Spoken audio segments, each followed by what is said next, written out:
বন্ধুরা আসসালামু আলাইকুম। রাবিয়া ফ্যামিলি ব্লগ থেকে সবাইকে স্বাগত। দেখো বন্ধুরা, আমি কত সুন্দর একটা পাঙ্গাস মাছ আনছি। তাজা পাঙ্গাস মাছ কাটাকুটে কাইটা আনছি।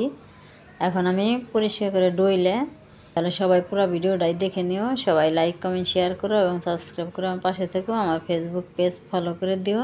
আর মাটির নিচে যে আলু আছে, ওই আলুর যে গাছের উপরে আলু ধরে, সেই আলু দিয়েই আমি আজকে রান্না করব। একটু মাটির নিচের আলু দিব আর একটু গাছের উপরের আলু দেব। এই যে বন্ধুরা দেখো, মাছটা ধুইলে কত সুন্দর পরিষ্কার করে নিছি। এখন কেটে নিই।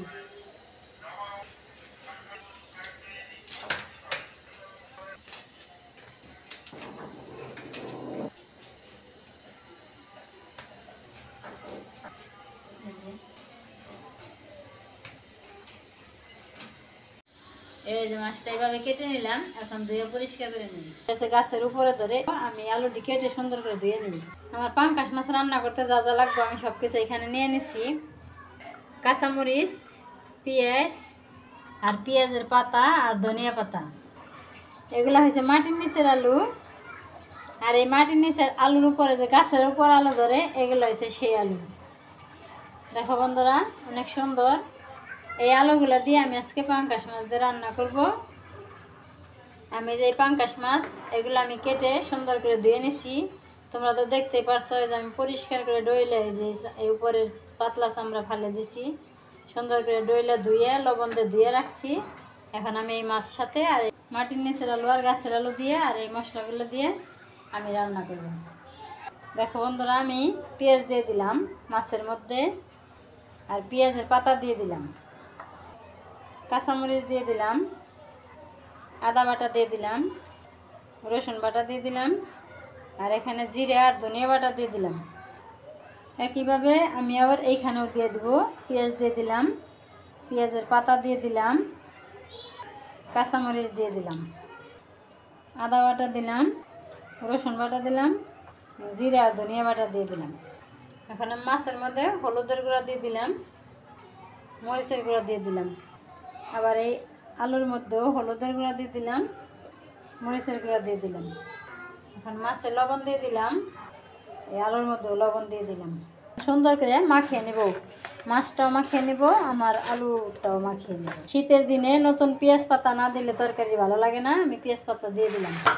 এখন আমি আলুটা মাখিয়ে নেব সুন্দর করে। এই যে দেখো বন্ধুরা, আমি আলুটাও মাখিয়ে নিয়েছি আর এই যে মাছটাও মাখিয়ে নিয়েছি। কত সুন্দর করে মাখিয়ে নিয়েছি।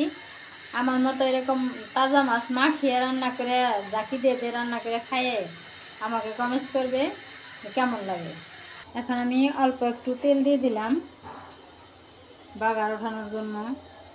এখন আমি পেঁয়াজ দিয়ে দেবো। পেঁয়াজটা একটু ভাজা ভাজা হলে তারপরে জিরে দেবো। এখন আমি আস্তে জিরে দিয়ে দিলাম। এখন আমি বাগারটা উঠিয়ে নিব।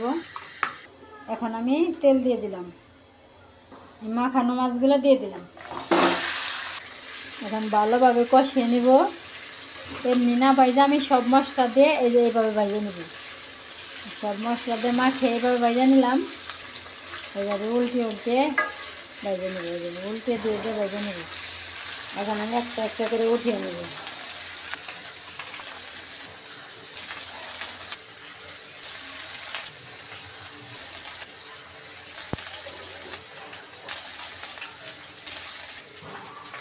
এখন আমি এই তেলের মধ্যেই আলুগুলো দিয়ে দেবো। এখন আমি আলুটা ভালোভাবে কষিয়ে নেব। অনেক সুন্দর করে কষিয়ে নিচ্ছি। এখন পানি দিয়ে দিলাম, ঝোল দিয়ে দিলাম।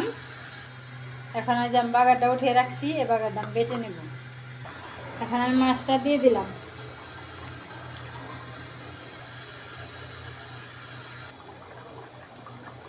তরকারি হয়ে গেছে। এই যে আমি বাগারটা বেটে রাখছি। তরকারির থেকে একটু ঝোল নেব। এই যে বাগারটা গুলিয়ে নিব, তাহলে সহজে মিশে যাবে। এই যে আমি ভালো করে গুলিয়ে নিলাম। এখন আমি তরকারিতে দিয়ে দিব। এই যে এখন তরকারিতে আমি চারিদিক দিয়ে ছড়িয়ে দিয়ে দিলাম, তাড়াতাড়ি মিশে যাবে। এখন আমি ধনিয়া পাতাগুলোও দিয়ে দেবো উপর দিয়ে। তরকারি হয়ে গেছে, আমি এখন নামিয়ে নেব। মাটির নিচের আলু আর গাছ আলু। তাহলে আমার পাঙ্গাস মাছের রেসিপি কেমন হলো সবাই কমেন্টস করুন। তাহলে ভিডিও এখানেই শেষ করলাম। সবাই ভালো থাকবে, সুস্থ থাকবে। আল্লাহ হাফেজ।